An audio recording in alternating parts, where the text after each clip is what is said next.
Hey everybody, it's Pastor Doug Zirkle from Mission of Grace in Hayden, Colorado, and I've got some more good news for you today. We're going to walk through the King James Version of Psalms 23. And the reason I'm picking the King James is because it's just so beautifully written, and we're just going to kind of go down.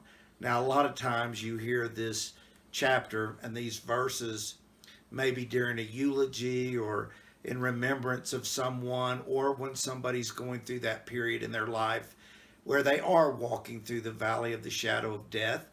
And frankly, that can happen not just when we're facing our physical demise, but when we're going through really dark and difficult things anyway, and something's sort of dying away. There's a type of grieving process about to take place. Things change, and sometimes change causes a feeling of, a death-like feeling. Things are going to be different. So anyway, let's walk through this beautiful things. Psalms 23, verse 1. The Lord is my shepherd, I shall not want. Well, I like that because if the Lord's your shepherd, you don't need anything. If you don't need anything, you don't normally want anything. And I think that's such a positive statement. Hey, the Lord's the shepherd of those who believe. We belong to Him. We're inside His loving care, and He takes care of us. Now, a lot of people I know resent the idea that there's well, you're just a bunch of dumb sheep if you follow Jesus around. Not if you follow Him. I think the sheep, I think there's plenty of examples in today's society of sheep. People just repeating what they hear and going with the crowds and all that kind of stuff. I think a sheep that belongs to Jesus Christ is a very secure and content human being. And I think that it's nice to say that one reason I don't need anything is because I'm content enough in my heart to not want anything. All right. He maketh me to lie down in pastures and leadeth me beside still waters. Okay. The Lord's going to guide you to be comfortable. He's going to guide you to a place of protection and provision. A green pasture represents the rest of God, the ease of God. Now, here's the deal. In our many circumstances and our many troubles and tribulations, we don't always think things are easy, and I don't think they're intended to be easy.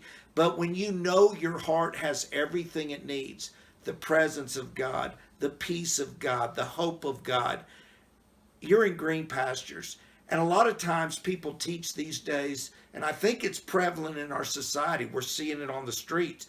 If you don't like something, you need to change the circumstances. But here's the truth, guys. There's some circumstances you can't just change by effort or willful thinking or even dreaming. There's just some things, it's the way they are. How many of us have known people that have been diagnosed with a terminal illness, and no matter what you do, no matter how you pray, no matter what you sweat, no matter how much money you pay to have them helped through medical care, it's inevitable they're going to die. They are walking through that valley.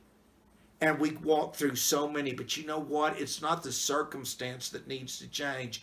It's the heart, because a believer can handle any card he's dealt. He can cope with any circumstance in his life because he's trusting the loving, reliable, great, almighty shepherd, the provider, the protector.